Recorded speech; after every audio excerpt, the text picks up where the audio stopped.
Hi hello నమస్తే welcome back our channel Bhavani happy family. అందరూ ఎలా ఉన్నారండి? అందరూ బాగుండాలి, అందులో నేను ఉండాలి. సో మీ ఇంట్లో దోసల పిండి కానీ ఇడ్లీ పిండి కానీ ఉందా?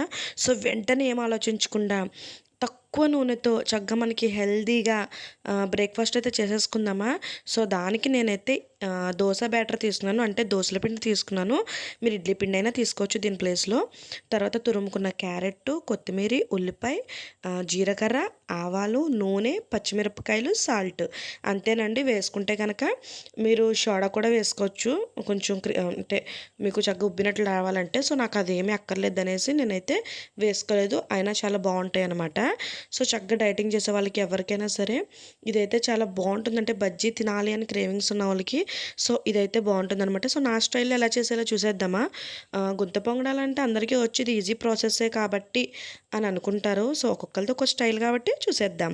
సో ఫస్ట్ స్టవ్ ఆన్ చేసుకుని కడాయి పెట్టేసుకుని కొంచెం నూనె వేసుకుని జీలకర్ర, ఆవాలు వేసుకుని చిటిపెట్టలాడిన తర్వాత ఆనియన్స్ కూడా, అంటే ఉల్లిపాయ ముక్కలు కూడా వేసుకుని చక్కగా ఒక్క 3 ఆర్ 5 మినిట్స్, అంటే ఒక 3 నిమిషాలు లేదా 5 నిమిషాలు చక్కగా దాన్ని ఫ్రై చేసేసుకోండి. సో పెద్ద ఏమీ వేగిపోక్కర్లేదండి, జస్ట్ ఇలా ఉంటే చాలు. తర్వాత పచ్చిమిరపకాయలు నేనైతే ఎంతో వేయలేదు, ఒక్క చిన్ని పచ్చిమిరపకాయ వేసుకున్నాను అంతే. సో పిల్లలు ఎక్కువ కారం తినలేరని. తర్వాత అయితే చక్కగా కోరుకున్న క్యారెట్ అయితే వేసేసుకోండి. ఈ క్యారెట్ చక్కగా మీ పిల్లలు ఎక్కువ తింటే కనుక ఎక్కువే వేసుకోండి, పర్లేదు. సో ఇది కూడా పెద్ద ఏం మగ్గపెట్టేక్కర్లేదండి, ఇది కూడా ఒక 5 నిమిషాలు అంతే. అంటే ఇవి ఎందుకు ఇలా చేస్తున్నానంటే కనుక మీరు దోశ బ్యాటర్లో కానీ ఇడ్లీ బ్యాటర్లో కానీ కలుపుకున్నప్పుడు మీరు చక్కగా లోపల ఇంకా చక్కగా బాగా స్టఫింగ్ మనకి ఉడకడానికి బాగుంటుందన్నమాట. సో ఇది గుంత పొంగడాలది చూసారు కదండి, మీకు చూపించాను, అదైతే నేను డిమార్ట్లో తీసుకున్నాను. సో ఇప్పుడైతే దోశ పిండిలో చక్కగా మనం అది ఫ్రై చేసుకున్న ఆ మిక్స్ అంతా వేసేసుకుని చక్కగా సాల్ట్ అయితే టేస్ట్ తగినట్టు వేసుకోండి. నేను ఆల్రెడీ దోసపిండిలో సాల్ట్ వేసాను కాబట్టి నేను ఎంతో వేసుకోలేదు. సో మీ టేస్ట్కి తగ్గట్టు మీరు ఎంత సాల్ట్ తింటారో అంత వేసుకోండి.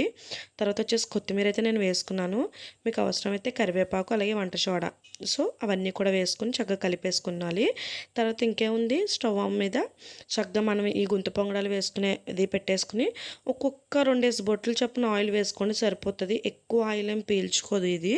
చక్కగా అలా వేసుకున్న తర్వాత బ్యాటర్ అయితే ఉంది కదండి ప్రిపేర్ చేసుకున్నది, సో అది కూడా చక్కగా వేసేసుకోండి.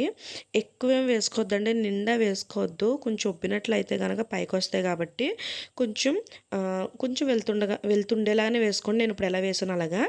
సో ఇంకో 1 మోర్ రిక్వెస్ట్ అండి, ఇంకా మన ఛానల్ ఎవరైనా సబ్స్క్రైబ్ చేసుకోకపోతే, అలాగే ఒకవేళ కొత్త వాళ్ళు ఎవరైనా విజిట్ చేస్తున్నా తప్పకుండా సబ్స్క్రైబ్ చేసుకుని అలాగే పక్కనే బెల్ ఐకాన్ ఉంటుంది, దాన్ని టింగ్ ప్రెస్ చేశారంటే అలానే నోటిఫికేషన్ ఇచ్చారంటేనే నేను ఏ వీడియో పెట్టినా మీ వరకు చేరుతుంది. So please subscribe our channel Bhavani happy family. So అస్తమాను దోశ ఇడ్లీ ఇలా కాకుండా ఇలా అప్పుడప్పుడు కూడా చేస్తే చాలా బాగుంటుంది అనమాట. పిల్లలు చక్కగా హెల్తీగా కూడా తింటారు, ఎందుకంటే తక్కువ నూనె, అలాగే మనం ఇందులో చక్కగా క్యారెట్ ఇవన్నీ వేసుకున్నాం కాబట్టి అండి, క్యారెట్లో ఏ విటమిన్ అవి ఉంటున్నాయి కాబట్టి సో కళ్ళకి గట్ట అంత మంచిదనమాట. సో ఐ డెవలప్మెంట్కి గట్ట.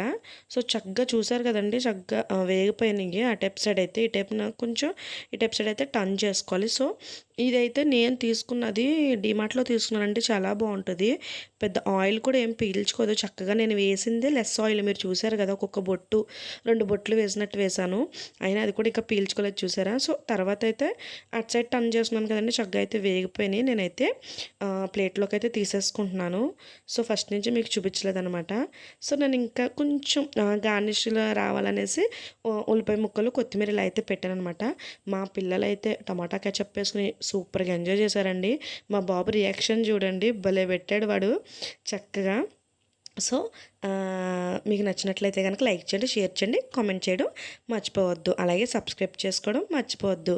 Bye bye. నాకు అన్నయ్య చూసారా, సూపర్ మమ్మీ అంటున్నాడు అనమాట. Bye bye.